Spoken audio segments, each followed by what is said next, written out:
All right, so today we're going to dive into starting your own HVAC business. Ooh. It's a pretty hot topic these days. Yeah, it's a good time to get into the HVAC game, for sure, with demand being so high. Definitely. And we've got some awesome resources lined up to help us figure this all out. Yeah. We're going to be hearing from HVAC Koji, who's an HVAC entrepreneur with some seriously inspiring stories to tell. I love Kruji's story. Yeah, and then we've got Nate Jones, who really digs into the money side of things. The dollars and cents. Yeah, and then Ryan Flanagan, who kind of walks you through starting a business step by step. Yeah. That's going to be super helpful, I think, for anyone thinking about taking the plunge. Right. Like, where do you even begin? Exactly. So much to consider. Right. But before we get into all that, I think it's important to talk about the right mindset. Oh, totally. You got to have the right mindset. Yeah, HVAC Kuji's story about HVAC school really stuck with me. Oh, yeah. That's a good one. So he was in the bottom 10% of his class. Wow. But guess what? He ended up being the only one from his entire class to start his own business. Seriously. I know, it just goes to show you, right? Like, success isn't always about being the top student or whatever. Absolutely. It's that entrepreneurial spirit. You got it. That drive to problem solve and to keep learning that really makes all the difference. I think that's so important. In HVAC especially, it's always changing new technology, new techniques. You got to be a lifelong learner to really thrive. Couldn't agree more. And speaking of learning, both Nate Jones and Ryan Flanagan, they really emphasize the importance of market research. Yeah, for sure. Like before you even print those business cards. Before you do anything, You got to understand who your ideal customer is, what kind of services they need, and how much they're willing to pay. You got to know your market. Right? Because are you targeting, those high-end homeowners who want the latest energy-efficient systems? Right. Or are you focusing on folks who are maybe more budget conscious and just need those reliable repairs? Big difference. Huge difference. Yeah, and that's where market research comes in. It's all about finding that right niche for your business. Couldn't agree more. Yeah, and Flanagan puts it really well, he says. Let's hear it. These decisions should align with the needs of your market and the experience and expertise of you and your team. So true. So true. Yeah, you got to play to your strengths and the needs of your customers. Yeah, exactly. Yeah. All right. So you've got that right mindset. You've got a handle on your market. Check and check. Awesome. But now comes the less glamorous part, Yeah. the legal stuff. Dun, dun. Dun, dun, dun. I know, right? Yeah. Nobody likes paperwork, but it's got to be done. It's got to be done. Flanagan lays out some really clear steps. Okay, lay it on me. So first, you have to choose the right business structure. Right.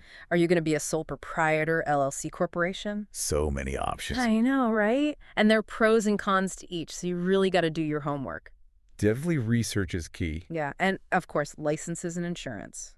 Can't forget those. Oh, absolutely. Can't be out there working on HVAC systems without them. Nope, not a chance. And then on top of that, you got to be up to date on all those local regulations. Yeah, the regulations can be a bit of a maze. Oh, tell me about it.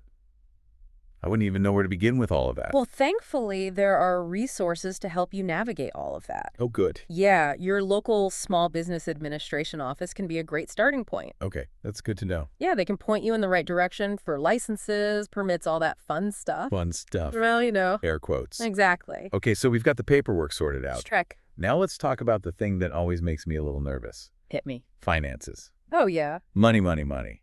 The root of all evil. Well, hopefully not evil in our case. Fingers crossed. So how much does it actually cost to start an HVAC business? That's the million-dollar question, right? Right. Well, luckily, Nate Jones, he breaks it down in a super helpful way. Okay. I like it when things are broken down. Me too, step by step. Yeah, so he estimates you'll need around $20,000 for a decent used van. Okay, that makes sense. Got to get around. Yeah, and then tools and inventory, another $5,000. Got to have the right tools for the job. For sure. And then insurance, another $1,000. Just got to be protected. Yeah, so we're looking at around $26,000 to get up and running. Okay, that's a chunk of change. It's no wonder having a solid financial plan is so important. Oh, absolutely. You got to have a plan. You got to know where your money is going, how much you need to make. Yeah. And this is where Flanagan's suggestion of using something like QuickBooks CRM comes in really handy. Oh, yeah, I've heard good things about that. It can help you manage all those expenses, send invoices, track your profitability. Think of it as your financial command center. Ooh, I like that. It's especially important for HVAC businesses because you're often dealing with multiple jobs, Yeah. You got to stay on top of your cash flow. Makes sense. You could be a fantastic HVAC technician, but if you're not managing your money, well, your business is not going to last very long. It's true. You got to have both sides of the equation. You got to have the technical skills and the business skills. Absolutely. So we've talked about mindset, market research, legal stuff, finances. We're laying the groundwork. We are. It's all coming together. I love it. But now the big question. Hit me. How do you actually get customers? Ah, yes. The age-old question. You could have the best HVAC skills in the world. Doesn't matter if nobody knows about you. Exactly. So how do you get those phones ringing? Well, that's where the fun begins. We'll dive into marketing strategies in the next part of our deep dive. Ooh, can't wait. Get ready to learn how to make your business a customer magnet. That's what we're here for. Stay tuned. Welcome back to our deep dive. You're probably thinking like, okay, I got the basics, but how do I actually get customers? Right. That's the question everyone wants to know the answer to. For sure, you could have the best HVAC skills in the world, but if nobody knows about you, you're not going to get very far. Makes sense. Luckily, both Jones and Flanagan gave us a ton of great marketing strategies to try. Everything from local marketing and SEO to networking and even, wait for it, going door to door. Door to door. Yeah. Really? I feel like that's so old school. I know, right? But you know what? It can still be effective, especially if you're targeting a specific neighborhood. Okay. I guess that makes sense. But let's talk online marketing for a sec. In this day and age, having a strong online presence is non-negotiable. I agree with it. Everyone's on their phones and computers these days looking for services. Exactly. If your business doesn't pop up, you're missing out on a ton of potential customers. You're invisible, basically. Pretty much so. First things first, you need a website. Oh, website, of course. Not just any website, though. An SEO-optimized website. Oh, yeah, SEO. Yeah, so when someone searches for, HVAC repair near me, your website shows up at the top of the search results. Oh, at the top, that's key. It is. It's prime real estate, but SEO can sound a bit complicated. I get it. Yeah, it can be a little intimidating. But there are tons of resources and tools out there to help, even for beginners. Okay, that's good to know. And don't forget about social media. Oh, yeah, social media is huge. It is. Platforms like Facebook and Instagram can be your best friend when it comes to reaching new customers. They could be free marketing platforms, pretty much. Pretty much, yeah. Think about it. When you're looking for a local business, don't you often check out their social media? All the time to see, what kind of work they do, what other people are saying about it. Exactly. It gives you a feel for the business. It does. It's like a window into their world. It is so... Make sure your online presence reflects the professionalism and expertise you bring to the table. Great advice. Now let's switch gears for a bit. What about those more traditional marketing tactics? Like flyers and stuff? Yeah, flyers, local newspaper ads. Are those still relevant? I was wondering that too. I mean, everything's online now. Right. But they can still be effective, especially if you're targeting a specific geographic area. Okay. Or maybe an older demographic who might not be as online. Makes sense. It's all about knowing your audience. But one strategy that Jones really emphasizes is the power of networking. Oh, yeah, networking. You can't underestimate the value of building relationships. So true. He suggests going to industry events, connecting with home builders, real estate agents, joining local business groups. Get out there and meet people. Get your name out there, build those relationships. It's all about who you know. I love how Kuji formed that strategic alliance with his friend who had more installation experience. Oh, yeah, that's a great example. Helped him land bigger jobs early on. It's a win-win, right? Yeah. And it ties into Jones's point about scaling for long-term success. Okay. He talks about building a strong team. No, so it's not just a one-man show forever. Not if you want to grow as your business expands. You'll need to hire skilled technicians, office staff, maybe even a salesperson. Wow. It's about delegating responsibilities and surrounding yourself with people who can help you take your business to the next level. That makes sense. You can't do it all yourself. Exactly. And Jones also talked about the risk of burnout. Oh, yeah? Especially if you're trying to be a solo superstar all the time. Makes sense. Building a team allows you to focus on what you do best, whether that's, managing the business, interacting with clients, or getting your hands dirty with the technical work. Yeah, finding your strengths. Finding your zone. So we've talked about getting the word out there through marketing, building a strong team. We're making progress. But there's another piece of the puzzle that's crucial.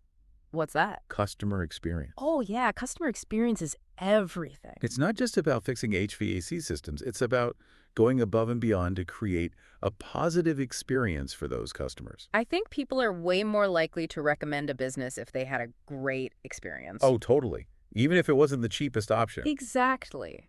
People remember how you make them feel.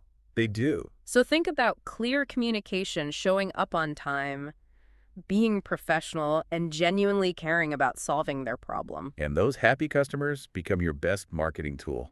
Word of mouth is powerful. Powerful stuff. It's like a chain reaction of good vibes. I love how Kuji talks about his CNC, customer and connection. Oh yeah, he's got some great insights. It's not just about the transaction, it's about building real relationships with people. He's spot on. In a world that can feel increasingly transactional, that human touch makes all the difference. It really does. So we've covered marketing strategies, the importance of team building and creating a positive customer experience. Are you starting to feel like you could launch an HVAC business tomorrow? Almost. But I know there are some potential pitfalls to watch out for. Oh yeah. What about those common mistakes that Flanagan warned us about? Yeah. I'm a little scared to hear them, but I know it's better to be prepared. It's much better to learn from others' mistakes than make them yourself. True that. That's what we'll cover next time, some of the traps to avoid and how to set yourself up for success. Okay, I'm ready for it. Bring on the pitfalls. All right. Welcome back for the final part of our HVAC deep dive. I can't believe it's already the final part-time flies when you're having fun talking about HVAC. I know, right? It's been a whirlwind of information. So much good stuff. But before we wrap things up, I want to talk about how to make your business really stand out. Okay. Yeah, there are tons of HVAC companies out there. What can you do to be different, to be better? I think G. Kuji really hit the nail on the head when he talked about confidence. Oh, confidence. Yeah. Not just about knowing your stuff, but owning it when you're talking to customers. Oh, yeah. I remember that some technicians could rattle off sports stats, but couldn't explain a capacitor to save their lives. Seriously. I know, right? You got to be able to explain what's going on with their HVAC system and how you're going to fix it. Makes sense. And that comes from having deep knowledge and experience. Yeah, like if my HVAC system is on the fritz, I don't want some guy who's just winging it. Right. I want someone who exudes confidence and knows exactly what they're doing. Exactly. Confidence builds trust, and trust is everything in this business. Absolutely. People are inviting you into their homes. Yeah. You know, they need to feel like they can rely on you. Couldn't agree more. And it's not just about talking the talk. It's about walking the walk. That's where Flanagan's advice about under-promising and over-delivering comes in. Oh, that's a good one. Set realistic expectations with your customers, then blow them away by exceeding them. It's funny, that reminds me of when I was getting my kitchen remodeled. The contractor told me it would take 6 weeks. Okay. But they finished in 5. I was so impressed. Wow, that's awesome. It made me want to recommend them to everyone I knew. That's the power of exceeding expectations, right? It creates goodwill, turns customers into loyal fans. Totally. So we've got confidence, we've got over-delivering. What else can help an HVAC business stand out? I was thinking maybe specializing in a certain type of service or technology could make a difference. Oh, that's a great idea. Everyone needs those basic HVAC services, but what if you became the go-to expert for something more specialized? Ooh, like the geothermal system guru. Exactly, or the high-efficiency installation whiz. Or maybe you focus on a particular niche market, Ooh, I like that. like serving historic homes or businesses with unique climate control needs. It's all about finding your zone of genius within the HVAC world. I love that. What are you passionate about? What unique skills or experiences do you bring to the table? It could even be as simple as offering exceptional customer service or being super responsive to calls. Those things can really set you apart. Absolutely. And speaking of setting yourself apart, we can't forget about technology. Oh, technology is huge. It's transforming the HVAC industry. In so many ways, yeah. Jones was really into using software like QuickBooks CRM to streamline operations and manage finances. Right, and Flanagan pointed out how technology can improve energy efficiency, which is a huge selling point these days. Oh, yeah. Customers want to save money on their energy bills and be environmentally conscious. It's a win-win. Totally. Yeah. So if you can offer those tech-savvy solutions, you're going to be in high demand. You're not just an HVAC technician, you're a tech-enabled problem solver. Ooh, I like that. So as we wrap up this deep dive, I want to circle back to something Kuji said that really resonated with me. Let's hear it. Remember his advice about CNC, customer and connection. Oh, yeah, he's a wise man. It's so easy to get caught up in the technical side of things, but at the end of the day, this is a people business. It is. It's about building genuine relationships, not just completing transactions. It's about being that HVAC hero who shows up, solves the problem, and leaves the customer feeling happy and comfortable. Exactly. So as you move forward with your HVAC journey, here's something to think about. Okay, I'm listening. How can you make this business uniquely yours?